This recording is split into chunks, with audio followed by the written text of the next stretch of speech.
This was something that happened so long ago that a lot of details are a little blurry.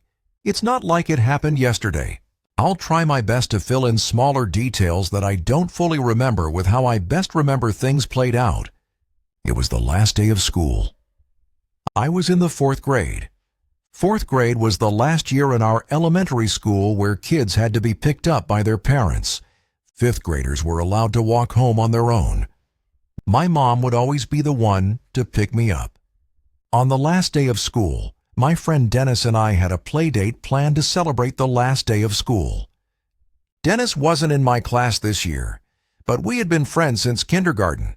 He was in a different dismissal hallway from me. After school was over, we single file lined up and walked to the exit door at the end of the hall where we waited outside by our teacher, Ms. Blue.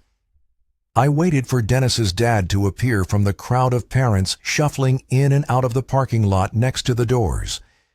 Then I heard my name, Tommy, Tommy. I look over and see a man waving at me as he approached. He introduced himself as Dennis's uncle and said he was picking me up. I went over to Ms. Blue and said I'm being picked up. She asked, "Where is he, sweetie?" And I pointed to Dennis's uncle, who waved at Ms. Blue. Ms. Blue dismissed me, and I went with the man. He led us through the crowd and was a very quick and jittery talker, like he spoke fast and had a bit of a stutter. He was walking incredibly fast.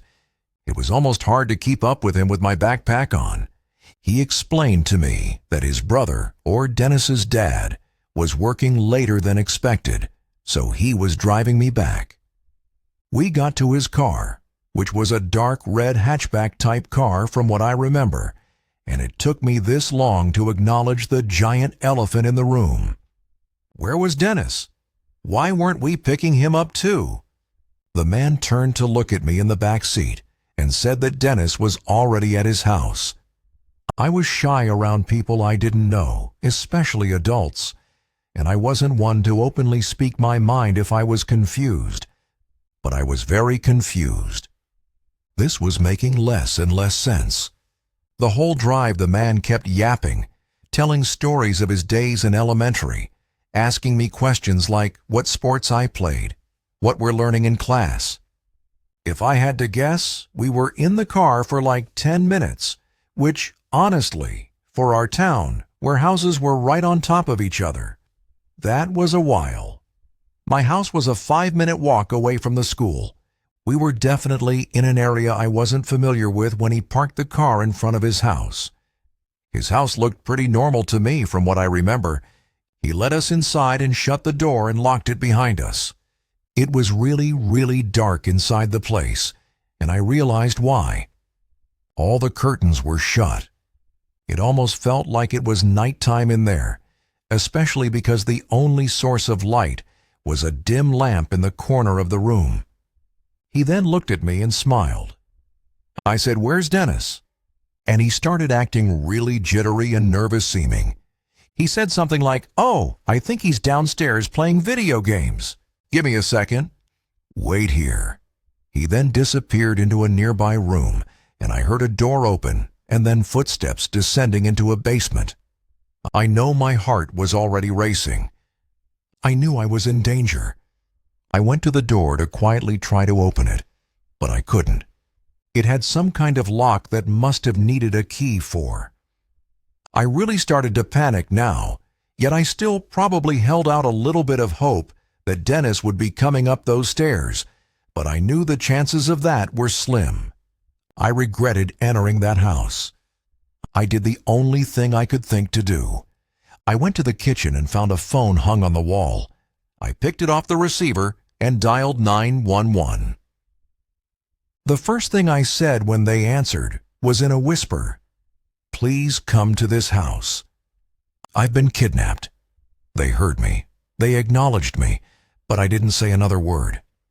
I hid the phone under a towel in the corner of the room with 911 still on the line. I hurried back to where the man left me as I already heard his footsteps coming back upstairs.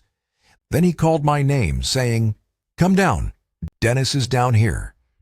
Then there was a pause. He repeated my name, and when I didn't answer, he came up the stairs fully to look at me. He asked me if I was okay, I felt so sick, and I was so scared. I hated myself for walking into this situation and not being wiser. I asked in a very scared voice if I could leave, and I remember the change in his face.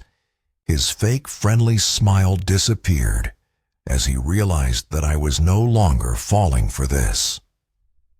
He walked closer to me in a gentle manner until he was close enough to grab my wrist aggressively, and he started pulling me towards the basement. I screamed and cried, and he screamed at me, "I'll let you go if you stop and behave."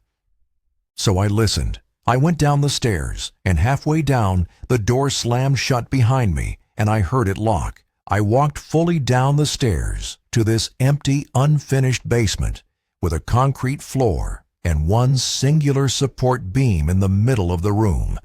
There was a depressing yellow glow in the room from one exposed light bulb hanging on the ceiling. If there was a place you'd imagine kidnapped children to go, this would be it. I heard his heavy footsteps upstairs. You could hear everything in this house. I don't know what he was doing, but I heard him walking around for a while. Then he came to the basement door, opened it, and he called down, asking if I'm hungry. I replied no. I didn't want him going into the kitchen seeing the missing phone. He shut the door and locked it again. I sat down there, waiting, with my heart in my throat, and then I heard it. The doorbell ringing 3 times from upstairs, followed by banging sounds, which were definitely the sounds of police banging on the door. I would refrain from screaming until I heard the front door open, but I never heard the man's footsteps approach the door. The doorbell kept ringing, and I kept hearing the bangs. This went on for some time, until I heard a really loud bang sound, and then multiple heavy footsteps, and multiple screaming voices. I started screaming for help as loud as I could at the top of the stairs, banging on the door. The door was unlocked, and a police officer on the other side grabbed hold of me and hurried me outside. There were at least 3 cop cars outside. I had to tell everything to 2 of the cops outside as we waited for my parents to show up. The man from inside was brought outside and into a cop car in handcuffs, and that was the last time I ever saw him. When my parents arrived on the scene, my mom was bawling her eyes out. There had already been a whole scene at the school as cops were called, and Dennis's dad realized what happened. This man was a work associate of Dennis's father. When he somehow learned that Dennis's dad would be picking up Dennis and I from school on the last day, he seized the opportunity to do what he did. A complete sick fuck. I don't know how he found out what I looked like. As I got older, I never really asked for more details because I try not to think about it. My mom went to counseling with me for months after this incident. Let's just say my parents didn't have kind words for Ms. Blue, not verifying if I actually knew the person picking me up.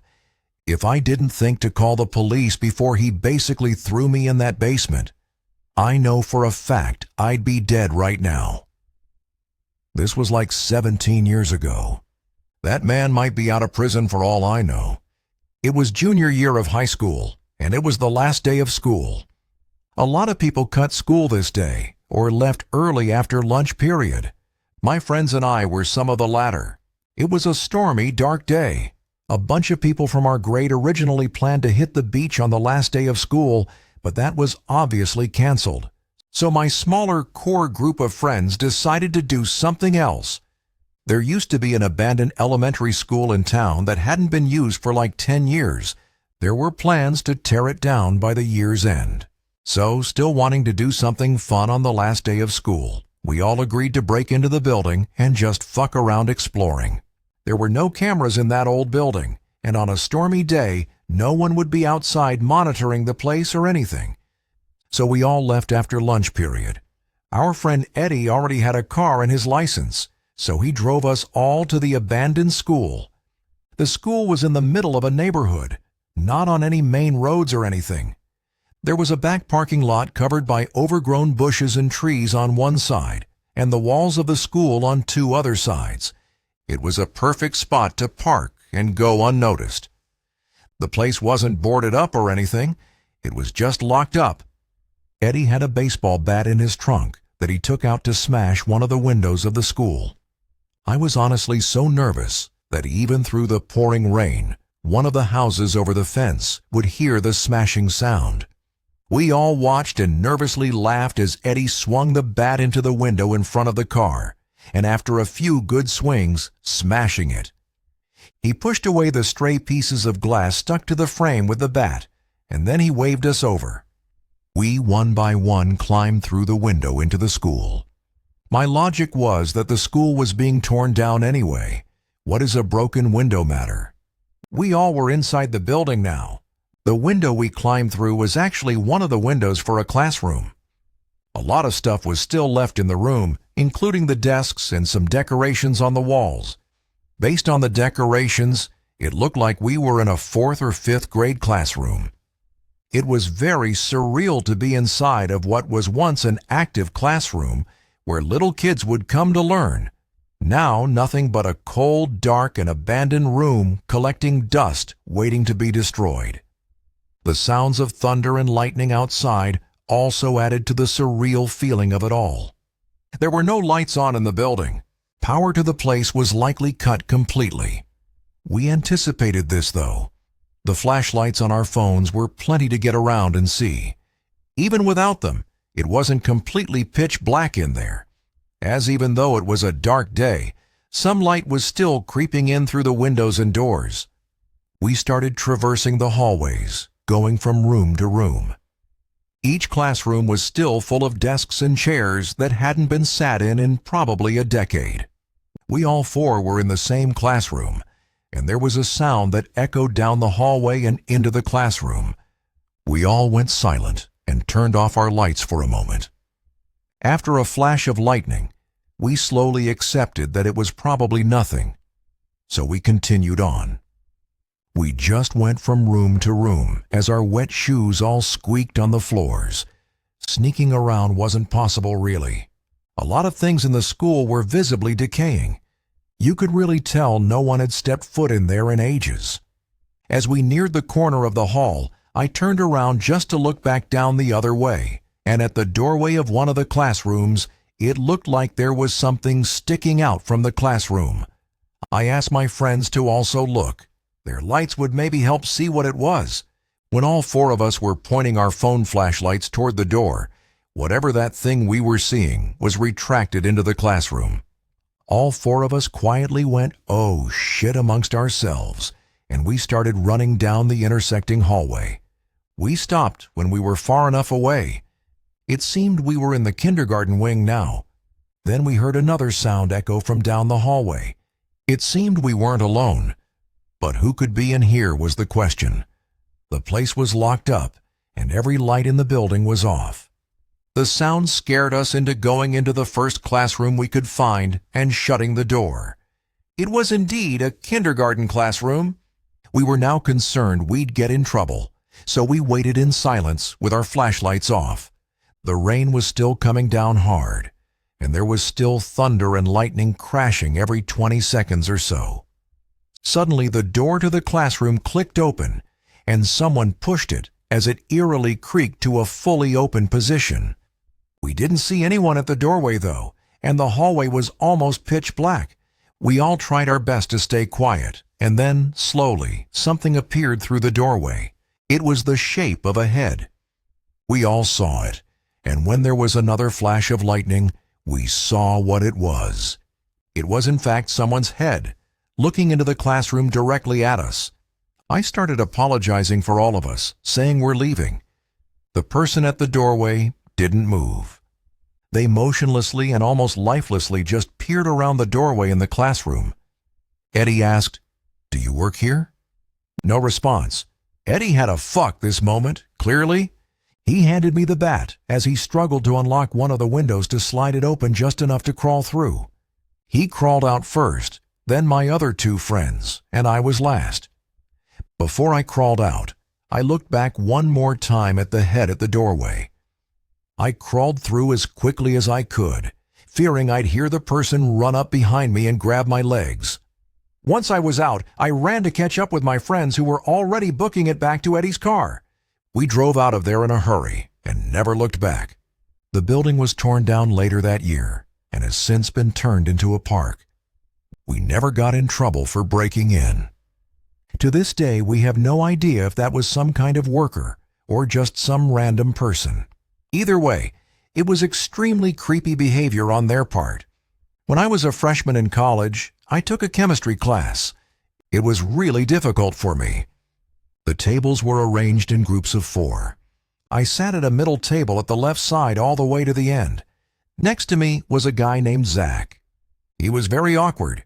He gave me Reddit moderator vibes. To describe his appearance, he was like 5'8". He was a little overweight, and he had a really ugly, patchy beard.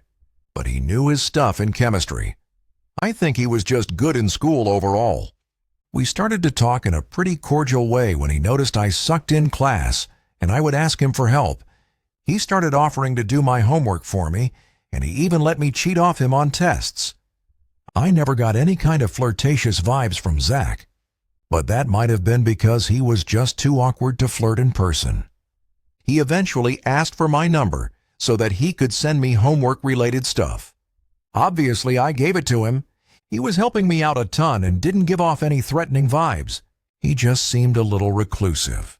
Fast forward to the last day of class, and Zach did something completely unexpected. He asked me if I wanted to go on a date with him after class.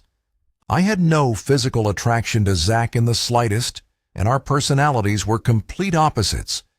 But he did help me throughout the semester maintain an A, so I had to let him down super politely. I lied and told him I'm going away to Miami for the next couple of weeks and won't be around. He right away responded, I felt like 2 weeks was long enough of a gap in seeing each other where he would probably lose interest. So I said, or something like that. He responded with a really cringy cool as he nodded his head in response. From here till the end of class that day was really awkward for me. After class, I left straight for my car and drove right home. I was a commuter, not a dormer. So after the last day of class was over, that was it. It was Thursday, and my other friends who went to the same school wanted to go out that night. So we hit town that night, and at some point, I got a text from Zach. He asked, I told my friends all about Zach while we were drunk. How he got me an A, but now he wanted a date. My friends joked that I should just go on the date with him to be nice. I joked back sarcastically, yeah, for sure. I told myself I'd respond to it later, but I was drunk and completely forgot to. The next day, I woke up to 2 follow-up texts. One with question marks, and then the next one, you're going to ignore me now that you don't need me anymore, right? So I replied, hey, I'm sorry, I was packing. I'm going to Miami today. He replied almost instantly, saying, okay. Obviously, there was no Miami trip, but he should have never found that out. Later that night, my girls and I went out again, and while out, I got a scary text from Zach saying, I thought you said you were going to Miami tonight. I almost dropped my drink when I saw this. I showed it to my girls, and they were all freaked out just like I was. I replied to Zach, what do you mean?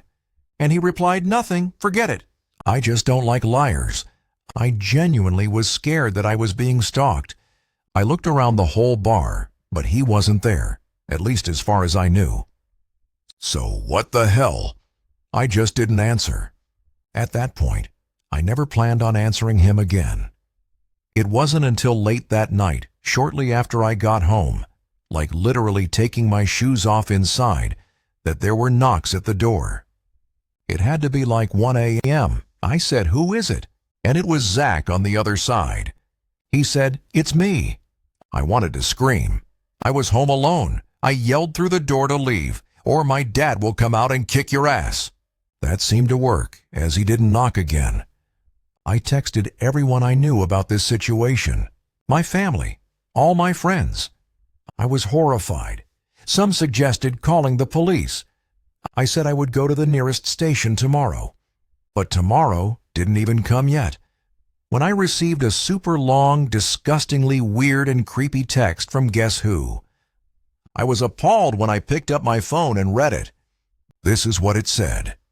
I'm feeling a lot of emotions right now after being used by someone for months and then lied to, and hurt and anger are two of them.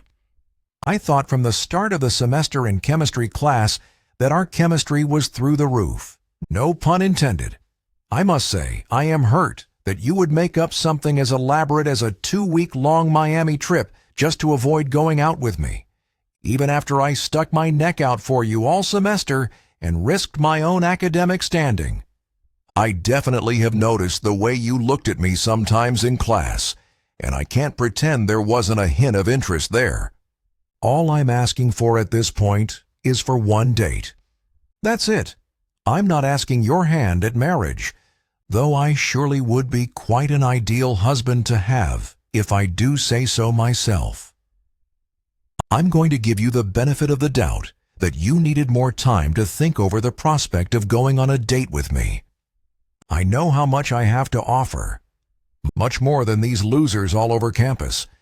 If you want, I can come back to your house and we can talk about it in person. I am only making this offer once. I'm just very crushed to feel like I wasted so much this semester for nothing in return. Yours truly, Zach. I sent this to everyone. I didn't care that it was 3 a.m. I called my dad until he picked up, and I told him how scared I was. After he read the text, he took it upon himself to send Zach a lengthy text of his own, and he attempted to call him like 10 times, but Zach is clearly too much of a coward to pick up that phone call. I also went to the police station the next day with the text saying I wanted to press charges, and one of the people working there said that Zach would be contacted. Zach never picked up any of the calls from the police who were trying to get him to come in for questioning, nor did he answer any of their text messages. Zach completely disappeared. I never heard from him again. Between the police contacting him and my dad's pretty scary texts and voicemails, that basement-dwelling creep probably was shitting himself. Luckily, I never saw him on campus again or anything like that. But I can say, I know what it's like to deal with an actual stalker.